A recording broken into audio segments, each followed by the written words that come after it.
Welcome back to Mobile Strength Cultures podcast, number one in the hearts, number one in the charts. We are back with a very, what's it called? Condensed? Reduced? Skeleton staff. Skeleton staff. That would be the term. Should have round-tabled this. Yeah, well, I don't know how to... I'm looking at the thing and all I can see is my nuts. So we've only got one camera rolling. We've got no Didier. Didier's car apparently has cooked the book. Apparently. Not committed. Yeah, not committed. Doesn't want There's it. a thing. There's a service out there called Uber. Uber. Yeah, No. I've been catching Ubers. Yeah. Cash and checks. Yeah. And then Donnie's on his break. Donnie's got 2 and a bit weeks off up in Queensland, living the life. I think he's slacking. Yeah, I think he went to the Ja Rule and the Nelly, whatever shit show that was. Have you seen the videos, Charles? Watch the video you put in the group chat.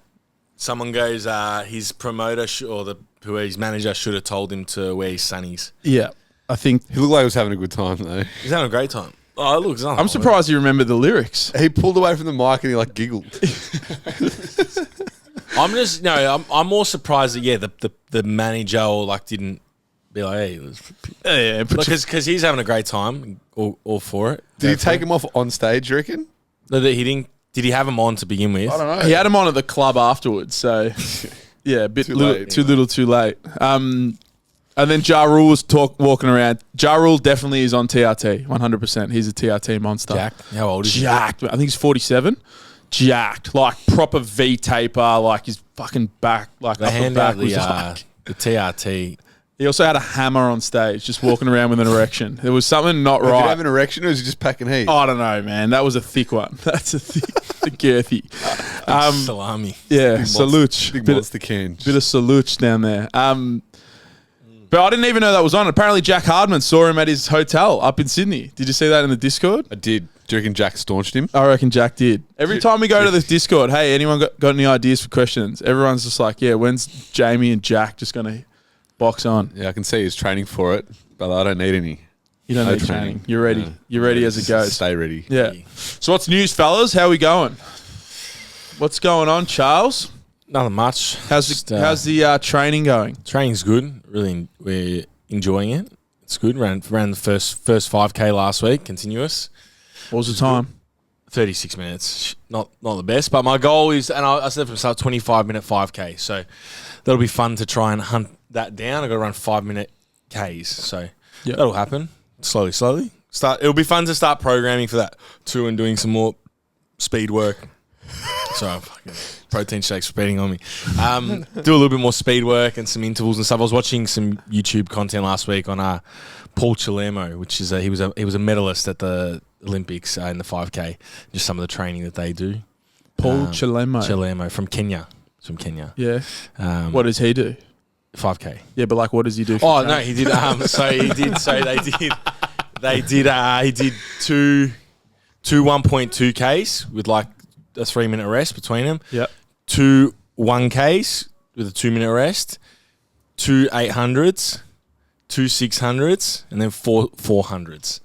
And what do you reckon they ran the 1.2 1Ks in? Fast as nuts. Yeah, that's all in one session. That's one session. So you can progressively get shorter distances and probably increases and your speed. shorter rests. Yeah.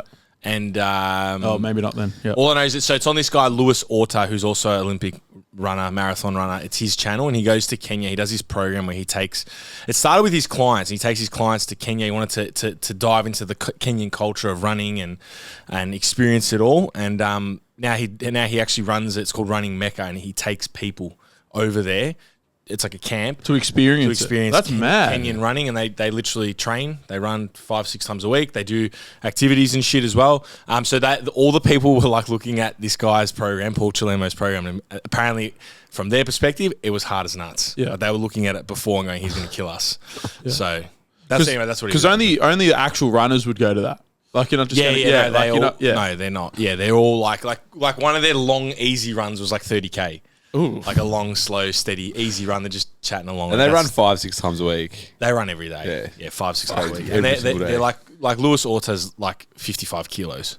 Yeah. Watching them run is just watching videos of them running. I remember during COVID, I went through a big phase of just watching all the Olympic, the 10Ks, Moe Farah. Moe Farah. Like wasn't he a druggie? Did that happen? I don't know. I thought he got busted.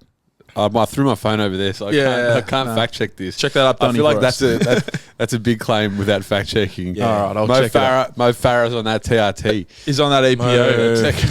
Mo Farah. No, I was actually watching Moe Farah the other day in the 5K against Ali. Kipchoge was in there as well. Yeah, I don't think he was. But anyway, watching him. Supplement. Tainted supplement. Oh, really? Yeah. That cow meat. That clenbuterol, like Canelo. Cow meat might have been that. Yeah, I it? genuinely forgot. Explains changing story over taking supplements. Explains why he changed his story on L-carnitine. Why is L-carnitine? Really? L-carnitine, you can inject it as well. Yeah. Apparently, it's only bioavailable if you inject it. I don't know. Yeah. So you can have it. It's a legal supplement. So there might be like a level, like an exogenous level that if you pass that. Yeah.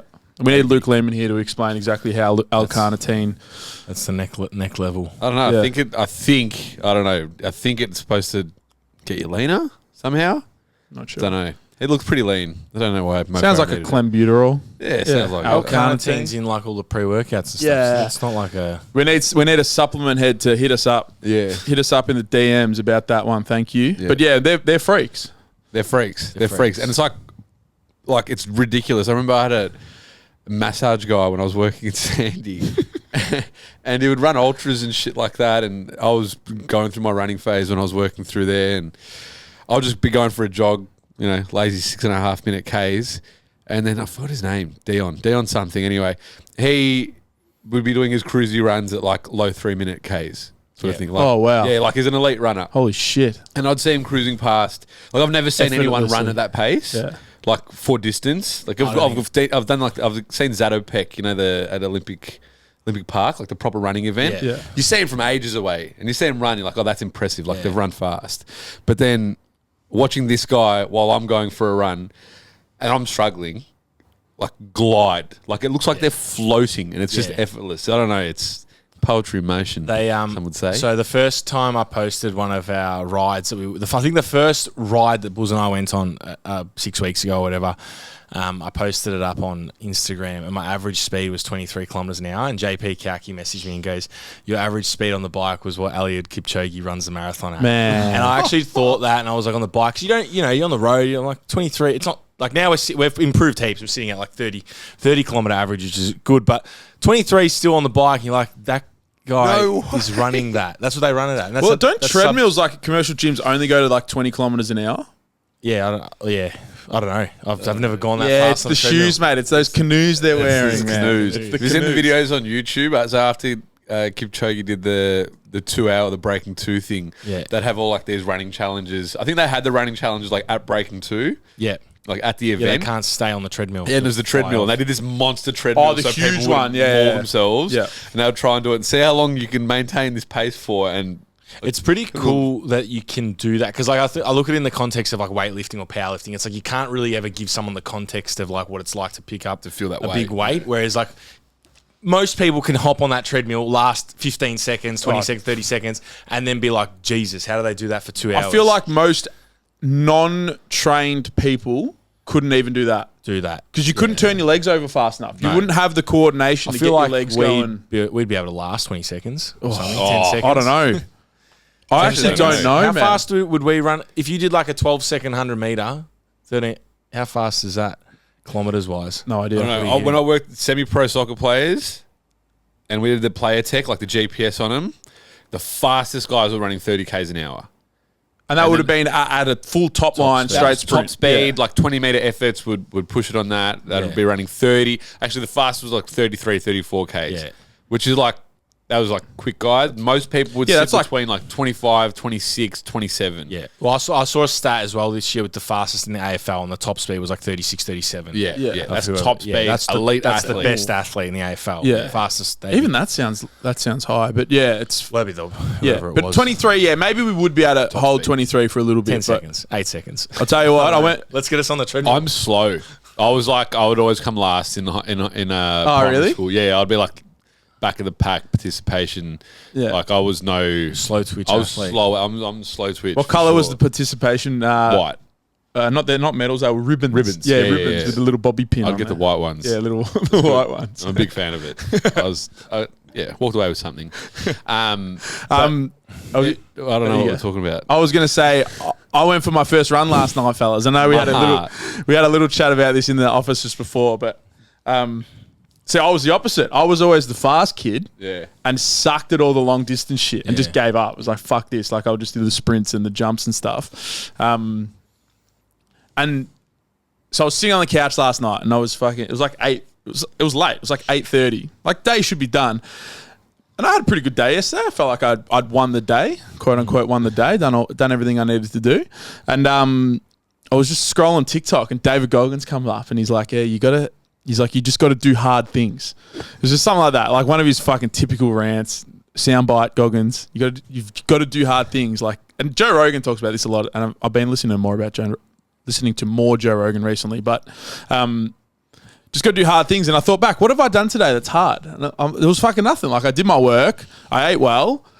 And I was like, I haven't fucking done anything hard. So I just got off the couch, got my keys, and I just went to the park, parked the car, left my wallet and my phone and I just ran around the park. Yeah. And there was just like dogs everywhere. And I was like, nah, fuck this. I'm going for a run. So I did like a 300-meter warm-up, just like sort of like across the oval and then back to the start. And then did 6 like 100-meter efforts, and I was just accelerating like a fucking. And in my head, I was like, "Oh, I'm flying!" And I also had like feelings like, "Oh, when are my knees gonna blow? Like, when's my Achilles gonna go?" I used to have those feelings. I think because I was, not that I was sprinting, but because I was running semi-fast, I felt like I just felt easier for me. Yeah. I feel like sometimes when I used to plod along. That's when it would be. So this is where I know exactly what you feel, and I'm wondering, like, is it a technical thing? Because, for when you're going like slower and sort of plodding. I think, well, definitely the stuff we did with Paul helped. The arm stuff has helped me a lot. But then now I'm looking at foot placement. So a lot of people have they heel strike, and when you heel strike, you break. So the stuff I've been looking at, it's like land with your foot underneath you, and then keep your body slightly forward and keep like going like that.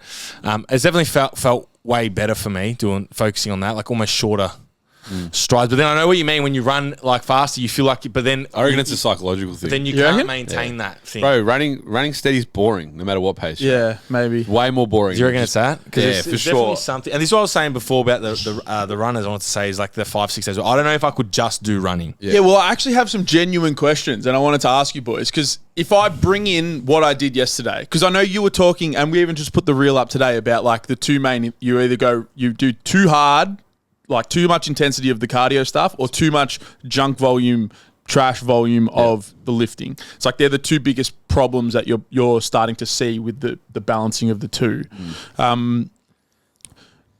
Would I be able to do that? What I just did yesterday, and it's not. I wouldn't call it running, but I would put it under the category more towards sprinting. Like I was just like slow acceleration, like 30, 40 meters. And then I was hitting like pretty much as fast as I felt comfortable running for like 30, 40 meters. And then a little slow down. Like, can I do that? Yeah, 100%. Or is that too intense? No, I program that for heaps of people. Yeah. Like I would always do it, people coming off like off in season. They've had like 2 weeks, bit of a break, and then just getting back into running again, and just do 100 meters every minute on the minute, but with an intensity cap. So with a minute break?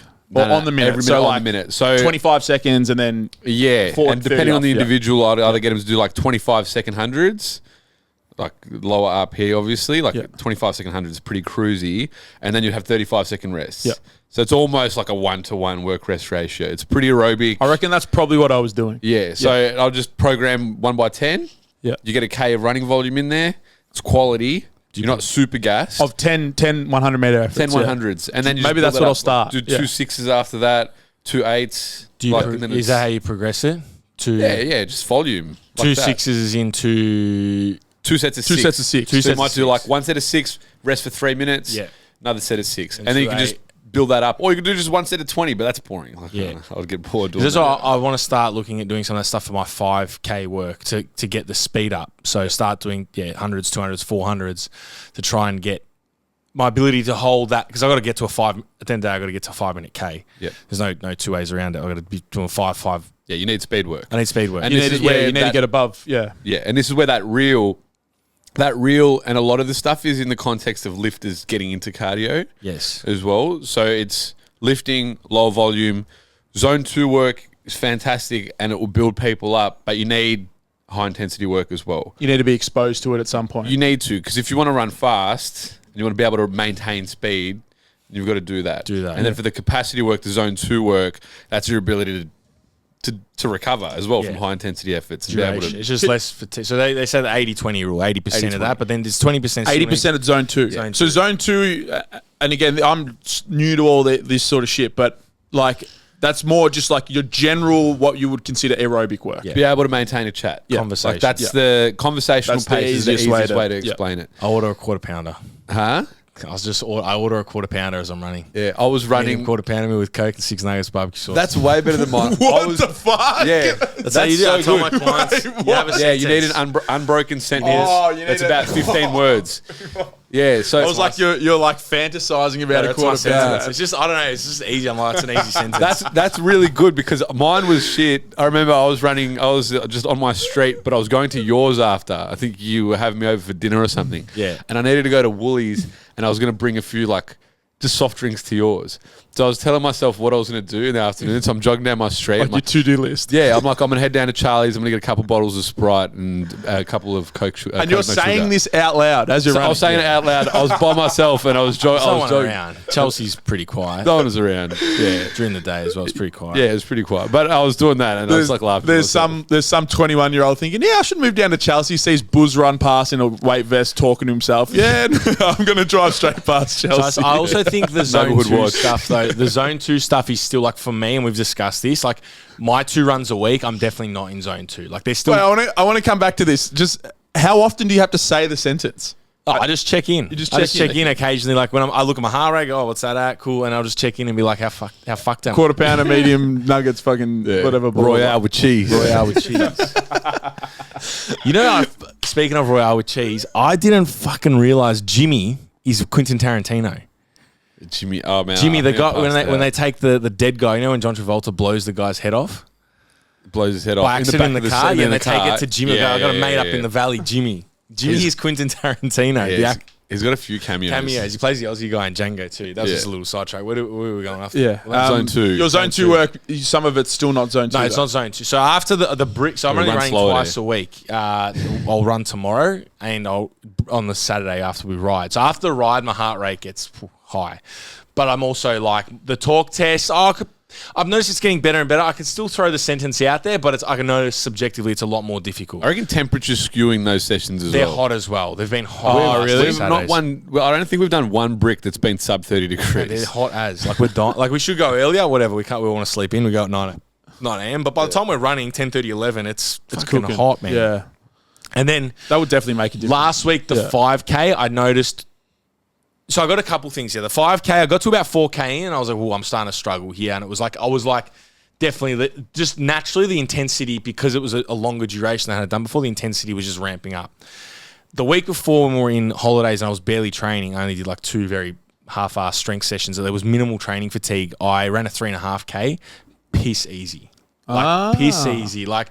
And I wonder if that's just because I was training less and the fatigue was. But I ran the 3.5K, cruised. Was like that was the easiest thing ever. Do you look at your watch? I looked at my watch, yeah.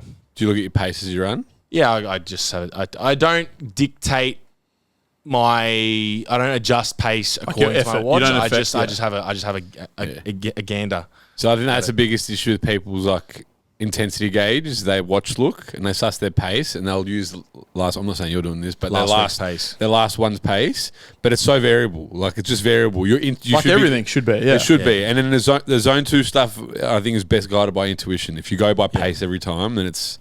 Yeah, well, it's a talk test. They just say, and I've watched the artist of the talk test. It's just like you guys, it's the easiest way. As soon as you can't talk, because you're chipping into zone 3. Order that McDonald's meal, mate. It just.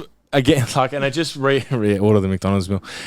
I think it reaffirms, the discussions we've had with Angus Bradley about RPE and objectivity, subjectivity. Everything is just subjective. Yeah, well, we've always been on the RPE train, but. And I'm learning more with this running stuff. It's subjective. It's like, you got. I think for the zone 2 stuff, there's other stuff So if you're going for a pace, you got to stick to that. You got to try find some race pace stuff as well. So if you're going for a specific pace, but we're not there, we just need to get how much K's in the legs, mate. From your current exposure. When did you guys actually start the tri training? I was running even during the comp block internationals, but we started literally the week after. So what was that? December? I was December with you. 4th. December 4th. So we've really only been 5-6 weeks now. From 5, that, 6 weeks. what do you feel like you've progressed the most with? Running. Yeah. I look at the intervals that I was doing today. I was on like 2 minutes on, 2 minutes off. And when I first started them, I was just doing 3 efforts. And I just held that for a month because I was getting used to it. And I was doing them at like 4 minutes, 45-minute Ks, something like that. This morning I was like 4 minutes and 2. Yeah. Which is like, doesn't sound like my 40 seconds per K. Like, it doesn't sound like much, but it's a lot. Yeah. It's a lot. Maybe because I've also lost like 5 kilos. Yeah. I wouldn't mind losing another 5 kilos now. Yeah. That will come. Yeah. If I can get like mid-30s by the end, mid 3-minute 30s around there by the try, I'd be pretty happy. I reckon I will. I'm just going to start running more. I reckon I'm going to drop another lifting session. I'm just hooked. I've noticed there's some qualities about he's a very all or nothing kind of guy. Oh, mate, I feel like we all have. You're the least I'm the of least it. all or nothing. 100%. I play it. And I saw it the most when you picked up guitar. At the start of lockdown. The last couple months has probably been the least I've played guitar in the whole 3 years. Yeah. But I've actually started Two playing. folks in the tribe, bro. No, the last couple of weeks. all or nothing, mate. No, All or the nothing, last bro. couple of weeks I've been Throwing picking us up. under the No, bus. I wouldn't call 3 years of playing consistent guitar all or nothing and having a 1 month hiatus. No, I just remember when you picked it up first and you got given it. Gabriel gave you his you're like, guitar. "That's gonna last 2 weeks." And I was just watching you like just fucking trying to do something with it. I'm like, there's no chance he's sticking with this. And then like 2 months, yeah, I'm doing this now. And then all of a sudden you're playing songs. I was like, holy shit, he actually stuck with it. That is so. The guitar. Speaking of the guitar thing, I've noticed now. There's a point where I'm like, I've really the basic sort of stuff you get better at, and you can play, all these 3-chord pop songs. You can solo in some scales and shit. And it's like it's that next level. It's John like Mayer. fucked it, and nowhere near John Mayer.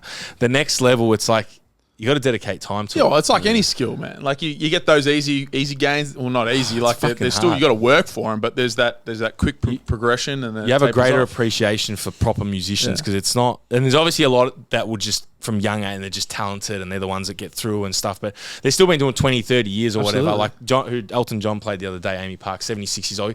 He would have been playing music for 65 years of his life. Yeah, well, but you put it into anything. Like you even think about like the guys that we all look up to in the industry. Like we've said a few of their names: Viada, Luke Lehman, and all of those. Like those guys are all like 40, 45. Like they've been doing this for at least 20 years. Yeah. And they've been probably sucked into it since they were probably like 13, 14, 15, similar to when we got into They always it. Like, talk about their history. It's been like since 15. yeah, exactly. They just And don't like stop. when we actually think back, like I'll give myself 10 years. I'm probably at the 10th year of like really like looking into stuff and all that sort of shit. Like I feel like I'm only just starting to feel comfortable with where I'm at with things, and like it's that thought saved me during COVID. I remember. Yeah. It's the round table. The round table. I remember watching the round table. Which round table? It was one of the free stronger experts. It was Mike Nelson, Alex Viada. I think it may have been Pat D and Luke Lehman. Maybe it wasn't Pat D. I don't know. I think it was another one. All heavies. All heavies. And I was watching it and I remember I was like really sucked into, I was studying every single day. And I think at that point I was reading one of the McArdle and Catch exercise physiology textbooks. Oh, you and were I'm in the fucking... You're in the nitty-gritty. I was in the nitty-gritty and I was like struggling to retain some of this stuff. And I think I was like going through Mass 2 and Pat D was talking about the electron transport chain and all this shit. And I'm like, what the fuck, man? Like, this is ridiculous. They go deep into physiology, but they are like, Deep. you can look at Pat D, he's a PhD educator. All of And those then guys are Mike fucking- Nelson on another level. Mike Nelson. We've ridiculous. done undergrads in, Yeah. like they've gone the next level and the level above. Yeah. Like, I still think any one of us would be capable if we stuck at it long enough, Yeah. obviously. But You and I wouldn't. All or nothing. all or nothing. Yeah, it's Charlie all or might nothing. get through it. Yeah. I saw it with you exactly with your golf. Charlie. We'd punch it for 4 weeks. Yeah. and say I that saw up. it. I saw it with your golf too. Charlie will PhD. He's said still going strong though. No, the he's golf. not. He No, I said am. No, I am. You said it the other day. You like I've brought it down a rung. I've realized it's just a hobby. No, it's a hobby. I was like I'd wanted to, it's stopped consuming me, but I still genuinely love golf. You're where Mahindu is now. Golf, but you were in that round table. Yeah, it was the round table, and then I was watching him, and I had a proper, I don't know if it was like an existential crisis. It was just a crisis. I think it was just a crisis. Anyway, I was You're in the middle of watching COVID. You It was in the middle of COVID. Call it whatever you want. Call it whatever I want. It was definitely a crisis. And I was watching it, and I was not focused on the subject matter. It wasn't even like complex. Like I got everything that they were putting You were down. just in comparison mode? Yeah, full comparison mode. And I'm just like, these guys are fucking unbelievable. I'm like, how am I ever going to get here? And then I remembered that they were 40. And I was like, oh, if I stick at it long enough, it'll be sweet. Rule of 40. Just keep cruising and we'll get there. I had a moment like that. And also, yesterday. fuck yeah, I'm going to stop you. I'm not all or nothing yet. 3 lift, I'll go down to 2 lift. What's wrong with that? I'm 10 weeks out from Well, I actually want to unpack that a little bit, but because what? But No, nothing. It's not all. No, It'd be all but if you I lean did- towards all or nothing. hang on. No, I don't. No, I actually don't think you are. No, I am. I've I've had periods. This has been the best re-kick. Like I was nothing because I'd fucking got an ankle surgery. No, I'm not talking about just But the now- ankle. Yeah, but even that's not like Before the ankle surgery, fully all. Yeah, but you're back straight back into it. All Bodybuilding. bodybuilding. Yeah, no. Fuck the No, bodybuilding. but it's Right now, I'm the best at not being all or nothing. you're balanced. I'm balanced right now. Oh, it's good. Yeah. Pre-ankle, all. Everything. Right. Every time. I was the king of a 10-week kick and then burnout. Don't worry. Wait, so I want to actually talk to you about this because you've been singing this song for what feels like since I've known you, which is like I don't want to be pigeonholed. I enjoy doing, and when I have a desire to go and do that, I want to be able to do that. I feel like now is the first time that I've actually felt that, where I'm just like, Yeah. I pigeonholed myself as a barbell trainer. Like ultimately, that's what I've done and it was from powerlifting and all of that sort of shit. You know, I went through this recently as well, and I was just like, yeah, I just don't want to be that. And I would take that in these, the industry. I would take huge breaks off training because I just didn't want to do barbell work. But it started with the app, like pre-Christmas, so it was even pre my holiday. Like I was just like, oh, I'll do this program. I was just testing the programs, but they were only like 4 weeks at a time. But I could still get after it because I've got enough training now to be like, all right, this set has to be hard. I could have pushed that harder. Let's go up here, like all that sort of stuff. Like the parameters to make training actually progressive and they don't have to be so rigid. But even now, like I'm doing the shoulder one, but then also like I'm viewing golf as like an outlet of training. Like that is like it's a fucking 10, 11, 12 kilometer walk, depending on how shit you play really- and how many times you zigzag the fairways and what course you're on. But like that's a big effort of training. I'm like, golf actually is part of like my quote unquote healthy cup of like things that I do for myself physically. And now I'm like, this run thing, I'm like, I really enjoyed that fucking little sprint session I did last night. I'm just going to fucking start doing some sprinting. Like, why do I need to not do that? Well, Like, I think there's massive pressure in this, especially when you're younger as well, to like feel like you've got to specialize. Yeah. Like you've got to be the barbell guy, or you've got to be the S&C guy, or you have to be this. And then it's like once I realized I was just doing stuff because I felt I had to rather than because I really wanted to I just want to go for a run. I don't care if I drop a day of I don't care if I lose a bit of muscle doing like it doesn't matter as long as I'm training and I'm enjoying it. and I'm pushing things and I'm Then that's it. challenging myself. Like for me, the ship had long sailed for wanting to be the best at something, like boxing, for example. For me, it's like I enjoy training. I enjoy what it does for my health as a whole, mental, physical, the whole kit and caboodle. If I'm hating training because of, I don't know, I'm thinking, fuck, someone's going to think that I'm pivoting off to something else, so that makes me better. It's like, fuck that. I'd rather just train hard. Just be yourself. And be myself and do whatever I want. And if that means I'm pivoting slightly, whatever. I think, and this is where people are like, oh, if I do pivot, then I've lost gains. But if the system is generally getting stronger over time anyway, you're going to be a fucking weapon regardless. GPP. Like, It's the whole GPP. it's the whole GPP thing. Like if the whole system's getting better, because I look at it now, although I haven't specialized in strength and hypertrophy stuff in my training, I still feel like I haven't lost too much muscle at all. And you're still strong. And if you wanted to pivot back there, it would only take you a couple blocks and you'd be flying again. Yeah, so this is where I'm curious now because I haven't prioritized the barbell stuff. I'm still going to have the barbell stuff as a priority because of the ankle and inconsistency of whatever. Like I know where my benchmarks are strength-wise when focusing on the barbell stuff. I think it's going to be a cool little experiment. I think I've just found myself back to staying 3 days per week lifting. All or nothing. You're a fucking robot mode. Robot mode. And I'm just going Stick to the mark. Stick at that. I reckon, actually, no, when I say all or nothing, I've noticed your tendency is that we set a plan and you'll just 2 weeks in. Just tweaks. I'll drop a session in. That's what I mean by all or nothing. Yeah. Whereas Still there. I don't think tend that's to- all or nothing. No, but The bodybuilding. The bodybuilding thing was. Why are we stuck on the bodybuilding thing? Because I could not picture you doing bodybuilding. The bodybuilding thing was a big thing. I looked at the bodybuilding thing as like a mode for fucking self-exploration and development more than anything else. Yeah, So I know. Yeah. maybe I'll just do some Which other we can shit. do through some journaling. That was it. I was really looking for something with that. That You can was also do that through the triathlon. Which Exactly. we discovered the other day with the intrusive thoughts coming. Yeah. And once the runs get longer and longer, it's going to be even like more. Oh yeah, I want to build that brick 50 Ks. Brick mark. Like 50 Ks. and Oh, a 10K. wait, what's this? The brick 50. What's 50 Ks? What, like The a 10 ride or kilometer something run? like that. Oh, 50 K. And then a 10K run Yeah, or something fuck. afterwards. I was going to say something. I forgot it. Lost it. Back. Yeah, So you I know wanna my keep your baseline lifting. was strength. I'm doing the conditioning stuff. If like when you got yourself to a point, have a bit of a layoff. How long will it take me to get back to like my relative peak? Oh, yeah. You know, that with all the conditioning stuff. And then it's like, I don't know, that's the experiment. So we'll see how we go over the next 10 weeks. Stay tuned. Yeah, fucking knows. Yeah, I was like, and that's why I'm the mock meet. I was like, oh, I'm gonna fucking just pull. I'll do my front squat and deadlift, just to give me some direction as well with the. Yeah, are you going strength to do the conventional deadlift at the mock meet? Yeah, You are? I'll do conventional. So what are the two lifts you're going to do? Front squat and then maybe overhead press. Let's explain this to Maybe the overhead to listeners press. quickly. It'll be good, yeah.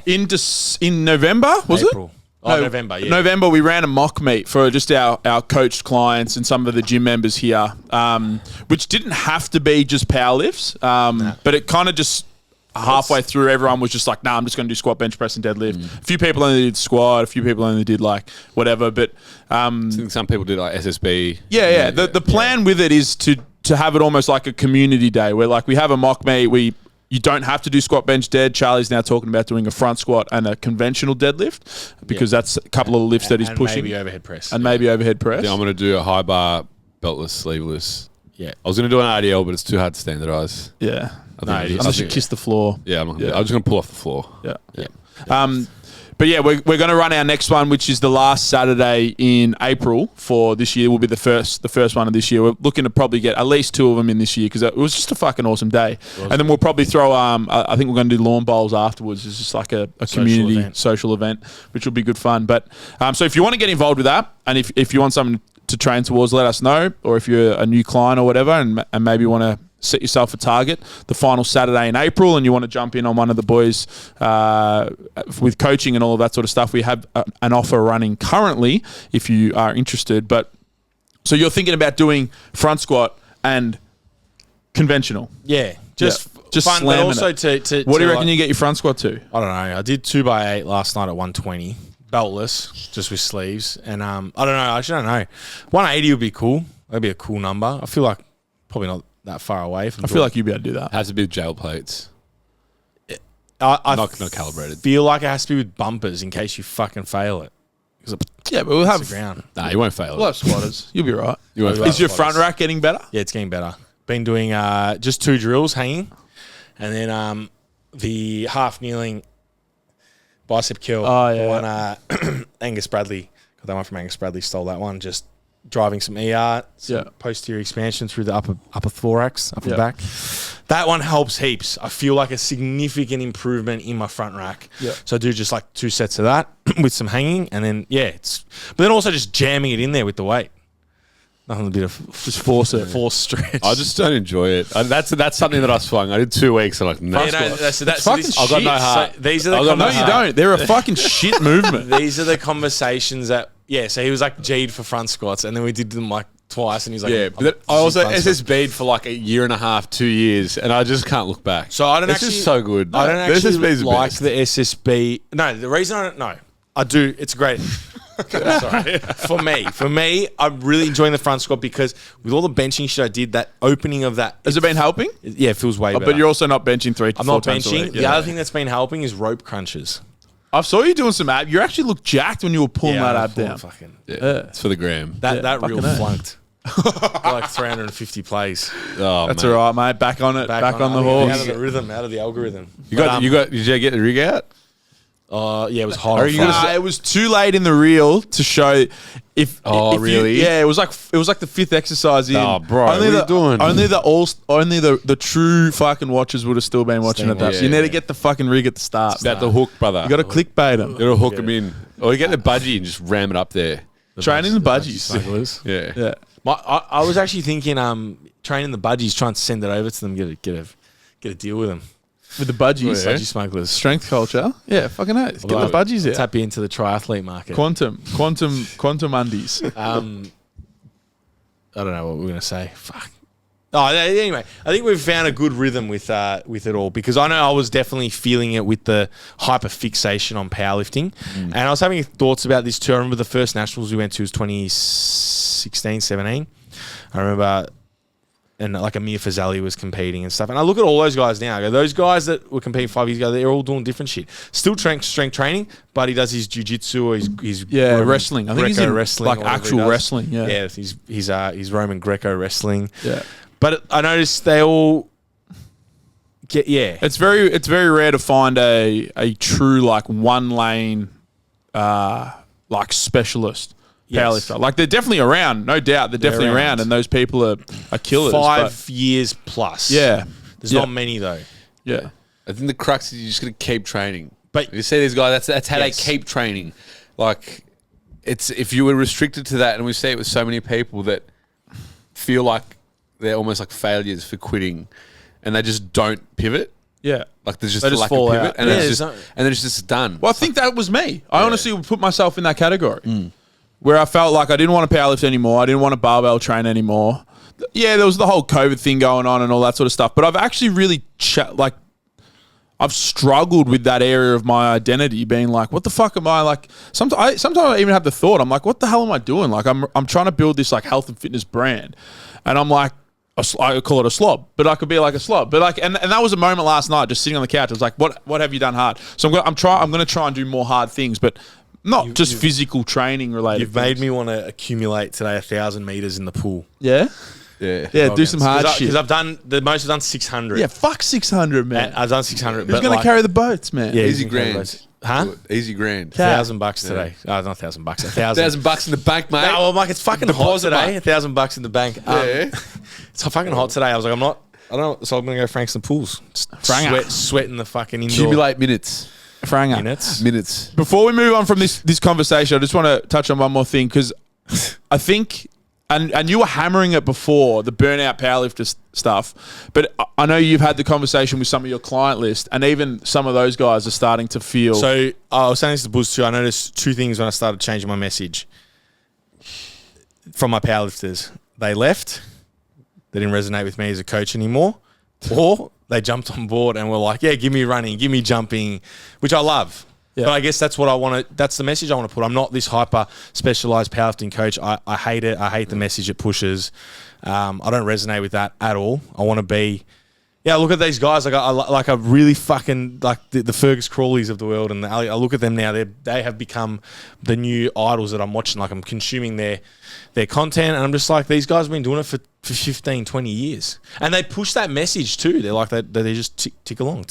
And that sometimes that training is just, you drop the volume and you just go into a maintenance phase. And they said that like with hybrid training too, that it is, there is periods where you just drop into a maintenance phase. Oh, we're trying to work on our fucking cycling or whatever it may be now. Swimming, running goes maintenance. Your strength might even go maintenance or whatever. Or maybe we're trying to bring up bench press and cycling, so squat and deadlift go maintenance. Like, and it's just, you're playing with all the variables. You're playing with all the variables, but I think it's also enjoyable. Like and I know there's no one really pushing that stuff in Australia either, that message. And there's definitely, I've gotten a lot more messages from people that are like resonating with that message. I think it's popping off now. A lot of people. I think it's definitely gaining momentum. Are we just noticing it more because we've dived into it, or nah? It's been coming up in Australia. It's pretty cool. Yeah. There's a few big names in the US that I think a lot of people in Australia are looking at, and they're like, "This is sick." Yeah, who are the names? Sick. I'd say like Grant Fowler's one of them. Not full concurrent in terms of just they train everything, endurance and like powerlifting. Train your Copenhagen, but everything, like the whole system, like the whole. It's not just in the gym. It's being a robust, anti-fragile individual. Training and range, like you see, like the range of strength, for example, is one of them. Like that end. There's this Austin Jochum. Joachim. I don't know him, and then you've got like Will Rattel, and you've got Will Rattel followed me the other week. I follow as well. Shouts out Will Rattel. We've got to get him on the podcast. It's made me want to train way harder because he's a freaking He's animal. a freak, man. Yeah, he's in the NFL for a year. Yeah, he looks it. He's fucking massive, man. He's a monster. He's a monster. Some of his jumps, I'm like, holy shit, insane. Real Bradley Martin spec, just like the size of him. Yeah, just a huge, that was thick bloke, and then just power. The jumping was something that I had to pull out. It was too much. I just found it when I started. I was keen to jump after nationals, and I just found with fucking still training 3 days a week, gym, and then fucking run, swim, then jumping as well. I was like, I just cannot be bothered. You jump plyometric, or are you just doing like single effort? I was doing. Like I was very inspired from the Will Rattel stuff. So like single leg jumps. No, they were not plyometric. They were just jumps. Yeah, they were just jumps, not plyometric jumps. Yeah, because I think a lot of those templates are like lifting jumps. It's not the added layer of fucking 4, 5, 6 hours of conditioning on top. And that's where I was like, I probably don't need this right now personally. I was like, I'm happy just lifting and training for the try. Like that's yeah, which is completely fair. And I think, it just speaks to the whole conversation, really. But I can't believe we've just spoken on that for 40 minutes. Jesus. Yeah. Oh, it's easy. Jake Tura is another one. Jake Tura. Yeah. Jake Tura is he's the patella tendon guy. Yeah. But it's funny. All of these guys are like, they warm up, like they play spike ball, or they're just like fucking around in a basketball court first. Yeah. Or like throwing balls. And like, Schless Strength was another one. Schlesinger. Yeah. Like all these guys, I think just... They're starting to get their little It's like this more free flowing, like all encompassing sort of like holistic view of performance, and it's like it's cool and it's fucking empowering. Like I think that's the kicker. Like it's empowering. Like I can do everything. Yeah. And that is like being an animal. You know what I mean? It's not just a traditional. I'm massive as a bodybuilder, or I'm super strong as a barbell athlete. I think that's it now. And I think it's trickling in. Obviously, Angus has done what he's done as well and bringing it all to light. But I think it's popping off. Like that's where I kind of felt like I could be that guy in Australia, especially that's, been pretty strong. Did pretty well at nationals this year. Start to push that, and people can. Did you? Where'd you come? I did all right. But no. But either way, whatever. I did like the best I'd ever done at a powerlifting comp. But I can be, and now have a look. You actually did smoke that. I did. It was a good meat. It was a fucking mad together. Big The super meat. What do they call it? The super meat. Put it together. After all, actually, we can talk about. I don't ever think of the anti-fragile stuff. Did I speak about that? How coaching the whole day, went to Guns N' Roses. I almost imploded the night before. I fucked my meat because I was at Guns N' Roses, and then Deuce was like, "You're not that fucking weak. You're not that fragile." Deuce was giving me pep talks, and then I was just like caffeine, and it was good. But be that guy to show that you can actually do some different shit and still stay strong. Keep the strength there. But I don't know, for me now, I've been asking myself the question. It's like I totaled 762 and a half, and I've always had 800 in the head. But I don't know right now if I've got what I total 800 with an 8-minute mile. But I don't know if I've got 8-minute miles. I'll be able to do that now, surely. I don't know if I've got what it takes right now. Oh. No, like to the mental capacity, right, the emotional to put into that now to do that. It's just I think it will come. Well, that's what I'm hoping. Maybe it'll, but also maybe it doesn't. Fuck it. And if it doesn't, it doesn't. And that's what I think we're saying is that there's no rules to this. No. And Mackenzie Baker really influenced me with that conversation when he brought up how he got sort of forced in that as well with the training. I got to be this jacked gym bro, and he's like, I'm just not that. I'm a surfer. Yeah. I'm a surfer. I like nutrition. I like helping people. And he sort of found what he was and his niche, and that you don't have to. And we get heavily influenced by bodybuilding, as this bodybuilding is the peak of health and fitness, and now powerlifting is becoming that as well, and it's not. Yeah. It's like you can have a bit of strength, have a bit of hypertrophy, you can play a sport, run, fucking ride your bike, and still, it doesn't have to be this pigeonholed thing into bodybuilding. Or what is it? Those physical. What are the every textbook, like the physical components of motor outcomes, biomotor qualities. Biomotor qualities. That's it. Jeez, rusty as. It's like that. Like that's fitness, but you only pay respect to two of them. Strength, power, speed, flexibility, balance is always one of them for some reason. Yeah, as the outcomes for sure. Let's use that as a pivot though for. And this whole conversation is really a pivot of career development as well. Life's a pivot. It coincides with, and this is something that we've recently changed. We had a meeting related to our in-house internship, and the last couple of intakes we felt that The classes were fantastic because they are great. We sit in the classroom, we unpack ideas, we discuss training qualities and exercise and technique and philosophy around training and all of the things that we discuss in these potties and shit, but a little bit deeper for more coach specific. They're always been great. But we always had the internship sort of balanced on the back end of these shadowing shifts where you'd come to the gym and the students would shadow us in the gym and our coaching. And just coming out of COVID, our coaching system has completely moved to an online system. 95% of the coaching load happens online behind a laptop now. It's not really in the gym floor and all of that sort of stuff. Yeah, we've got a gym full of members, but over half of them they're not even on our client books. They're just gym members.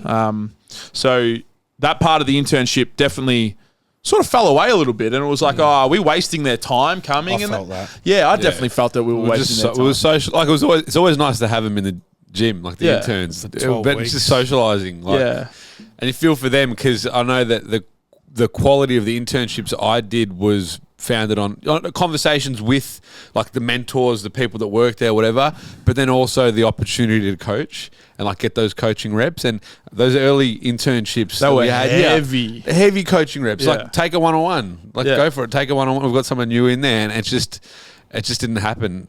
And it makes sense with like another pivot, another little twist up. Yeah, well, it comes the whole career development thing, and we're never shy of like changing or like altering the direction of the business as a whole. Like we've made plenty of different shifts and turns and stuff, mainly just to make sure that we stay interested and can continue to grow and push this thing. But because if we were doing something that we didn't want to do or didn't find, and then we drop effort and then outcomes and all of that sort of stuff. Like I'm sure we've all been in situations in life with that. But the internship was one of those where we're thinking like, are we wasting their time?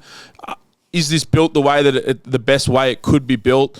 And ultimately the answer was no. I think we could change this thing, and we're going to go to seminar content. Some of that stuff's about to come out. Obviously my mentorship has been rolling, but we thought, how can we, and then just a couple of loose conversations, we've sort of brought back the coach development program, which was a little bit more of a detailed, like heavy coaching focused mentorship. That was my coach development program, where my mentorship now is a little bit more like career development and the progression of where you're at and where you want to go and all of that sort of stuff. The coach development program is heavily just like coaching focused. It's like, this is what we do in this situation. This is how we assess this movement pattern. This is blah, blah, blah. Like, and that's what we're going to bring back to this new in-house coach development program. And alongside that is going to be online coaching and actually partnering up with one of the coaches so that we can have those conversations with a mentor and all of that. And you can also experience online coaching is one of the crux. Yeah. That's like the first time, and this is when I first started working here,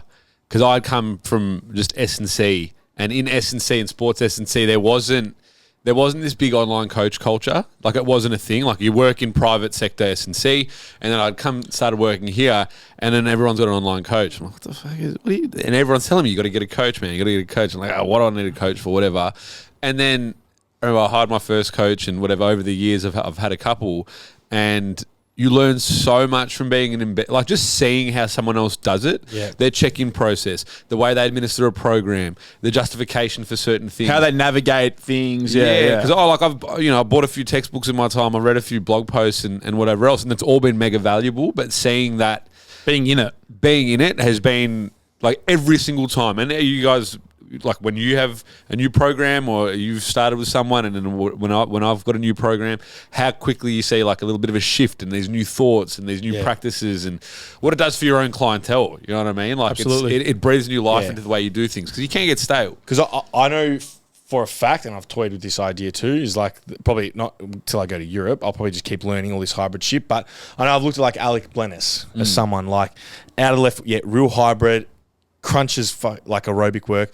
Getting him to coach me for that same reason, because I'm like, well, I can sit here and do all these calls, I can learn, and it's great, but I feel like, being on that receiving end, it's like, what is it, like a rapid fire of learning. It doesn't even come, absolutely. Like, the motivator doesn't even come from like a physicality standpoint, I feel, at this point. It's like, of course, like that's a nice byproduct to improve, and like the physical development of it's fantastic. But I don't know, in seeking out a coach and someone like that, it's almost more, I can only, like it sounds like for you as well, but I can speak for me, it's like it's a development thing. Absolutely. It's a PD thing. It's an education thing more than it is, because I can train on my own and improve. Like that's whatever. Like, you know what I mean? So anyway. So mega valuable. Yeah, so that's why we've brought in this new coach development program. So we haven't actually put any massive marketing behind it. This first one, we've actually got pretty keen interest. 5 of the 10 spots are already gone, but and there will be a couple more that most likely sign up this week. But if you're interested, if you are a young coach who consumes our content, watches these podcasts, enjoys the conversations that we have around training, this new sort of, not that it's a new, I guess it is a new direction with some of the things that you guys are now explaining with like this hybrid approach and all of that sort of stuff. If you're interested in all this sort of shit, it's very cheap. It's $790. It's the same price as 10 weeks of online coaching with us. However, you get 2 1-hour PD sessions in the gym, actual coaching experience as a group, going through technical stuff, pretty much everything that you need from the hard skill of the skill set of a coach, technique, programming, even like little assessment-based things, all of that stuff that you see in the gym and you can actually help clients with, it's going to be heavily centered around that. And it's pretty much, you can view it as you get free personal development, you just get a coach for 10 weeks, or you get free coaching and you paid for the personal development. Like we think it's a no-brainer that if you are interested, it was something, and this is going way back now. Woodford actually used to do this back in the old days. Fucking King. He'd have these massive groups and he'd have like 30 people in them at once. And they'd rock up. It was a Wednesday thing. I think he had to pay per session. It was like $25 or $30 for the session, and you just rock up and then you just go through something, and he'd sit in a chair and just rant about glute med or something. RFD, hip drive and fucking whatever else. But like it's that was the shit that sparked my fucking love for everything that we've been able to do since then. Like, so I think it's a fucking awesome opportunity. So if you are keen, we're going to be kicking off, I think it's the 8th of Feb, will be the first Wednesday morning. So it's going to be Wednesdays and Fridays at 10 a.m. If you're interested, reach out to one of the boys or reach out to me specifically. I can send you the link. I'm pretty sure this first one will sell out, and then from there we'll start to work out how often we run them, but I'm pretty keen to run them pretty frequently. I think they're going to be awesome, and I think from the stuff that we were starting to be like, fuck, is this internship worth it? I think this fills the buckets of, there was definitely something that's worth it. The way we had it structured was just not work. Yeah, it wasn't working. And there was definitely that element of like, we're wasting. We're wasting the time. Every time I'd see him down the gym floor, I just like, I felt bad. Yeah, I'm like, you just go train. Like, can I leave 30 minutes early? Fuck yeah, 45 if you want, mate. It was the worst when some interns didn't feel comfortable asking if you could leave, and they'd just be standing around for 2 hours. I'm like, fuck, I wish I told you, just go home. Just go home. Go, please. I'm sorry. Yeah. Like, it's just a social, it really is just the gym itself. It's a fucking cool community to be part of and all of that sort of stuff. But if you're here for coaching reps, quote unquote coaching reps, not the gym for it anymore. And I don't think it's gonna. I don't see it going back in that way very much. Nah. So yeah, that's just an update from that, because I know I've definitely had a lot of my inbox in terms of just chatting with young coaches or people that have done the previous internships, are like, what's this new thing, blah, blah, blah, just so that it's a little bit more out there with a bit of context of why we change and what the new one brings about. But yeah, if you are interested, reach out. We'd love to have you on board, as long as it's not sold out. What else have I got on here? The only other topic that I've got on my list here, Charlie, is at the end of last episode, you said I didn't get my rant in. Oh, we'll get it in now. Fuck it. I don't like the toxic Christmas, New Year culture that's out there about hustling and grinding and toxic grind your set. Opponents are resting now. This is when you should be capitalizing. I think if we look at it like training, the same thing. It's like the long game, and the more I know, I'm just consuming. And maybe I've got my own bias. I definitely have. We've all got our own biases, but and I like to kick back. I definitely know that. I took the 2 weeks off. I think I kicked back too hard. You kicked hard. We all kicked hard. I went all or nothing on the kickback. Yeah, well, I feel like it acts as a catapult. It's all right. I feel like it acts as a catapult, and you're not like seeing how hard you can push it over that period just for the sake of gluttony. Like, it's not that. It's what's 2 weeks? You're training 50 weeks of the year with a couple holidays. You know, do you honestly think that with that fragile, that 2 weeks off, spending time with friends and family, improving social health, actually having a bit of break, is going to be a detriment for what? You got 2 weeks tops of slower training. What I don't think is training is work as well. People saying with work, like grinding with work, push through. It's like everything. And I've been influenced by a couple of things. Like I definitely think, again, Mackenzie Baker, bring him up when he mentions that health is all encompassing. It's not just training. That episode has really sat with me. It's probably one of the best episodes we've had in terms of and his viewpoint on things I thought was really good. And it actually, to be honest, one of the catapults for me when I started getting the idea about, he's just hyperfixate or hyperspecializing on powerlifting. Is this good for my mental health right now? I don't think it is, because I'm in pain all the time with these rib pains. Literally, I can't sit on I can't read a book because I'm in pain. Is that good for my mental health? No. And I just started asking these questions of that. And then it's the same with, taking a holiday, taking a break. It's good for you. It's good to switch off from work. It is nice to spend time with friends, family. And I really tried to hound that message down to my clients. I don't want you to stress about training this next 2 weeks. If you miss sessions, you miss sessions. I don't care. Yeah. And neither should you. Neither should you. Yeah. Enjoy your time. Don't track. I told all of them, don't track. Because some of my clients love tracking this. Next 2 weeks, don't fucking track. Because I'm going to track this and that. And I'm like, don't track. Yeah. Focus on protein. Get that in if you can. It's bare minimum. Keep your steps up. I gave him some general stuff to work on, but also if you miss those things, don't fucking worry about it either. If you drink alcohol and have a good night out with your friends, enjoy that shit, because you don't get to do that all the time. Yeah. It sounds like you didn't earn your beers or your family time. I didn't earn them at all. You didn't deserve it. I trained hard. I earned a hug from my mum and papa. Yeah, we're just going audio. Yeah, sorry if you decided to watch it. 53 minutes it cut off because we don't have Donnie here the whole thing. And actually, I think it worked out pretty well. But sometimes that happens. But Donnie's quick enough to fix it, but I can't fix it because I didn't have anything set up for it. But that's all right. Okay. But what I wanted to do, earning the beers, back on that conversation, I earned maybe 40% of the beers that I consumed over the Christmas period. I went way too hard, all or nothing, and I think.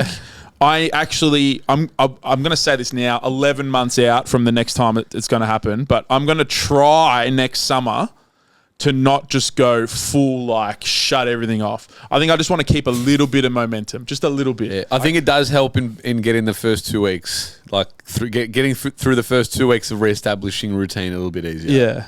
Yeah, because I've been struggling. You went hard. I can tell you were doing. And I don't know if I've psychosocialed myself into this thought. You were going but fucking what's his name? Fucking butter in the coffee guy, Huberman. Off him. You're off him. Yeah, we know that. But Hubie. Obviously, he one of the things he's pushing a lot at the moment is circadian rhythm and getting early sunlight and all that sort of stuff, and regulating sleep patterns.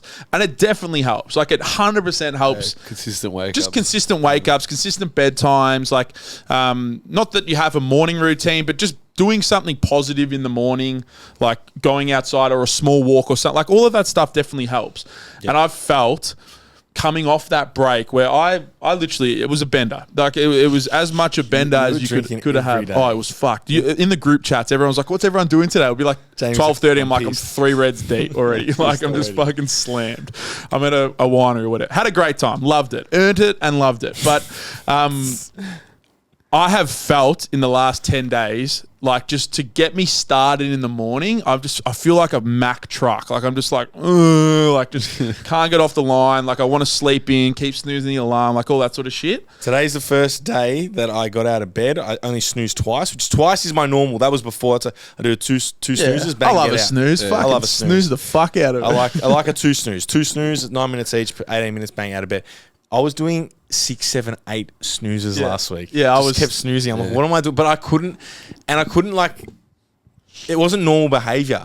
And I really came off the break. It hit me hard. Yeah. So maybe the toxic grindset guys have it. Maybe they got into your head. Yeah. Well, if you don't stop, you never fucking I don't know. I had a cutoff date for me. I knew that it started December. Was it started December? Maybe mid-November. I think I started a lot earlier. You had some life, I had some life things. Yeah. I had a lot of fun. You had an 8-week break. I think I had an 8-week break. I did. But mine was spread out. So I was like, I think I got You got a conditioned. delayed. You got like a delayed into it. Yeah. So I was like piss fit, like real. I was mega piss fit, so I was able to back up. And then it got to like that Christmas period. I'm like, I was over it. Like I was having a lot of fun, but I was really over it. So like New Year's Day, I was enjoying myself, and I'm like, I'm done with this. Yeah. I'm like, by the second, I'm like back. You're ready sort to of thing. go back. But I had that end date in mind from the start date. Yeah. So I'm like, I'm going to have my fun. And that was it. So the first 2 weeks of the new year has just been like, because I already had known there was an end date and I stopped being a fucking idiot. Not an idiot. I had a great time. I'm not going to beat myself up. Fuck it.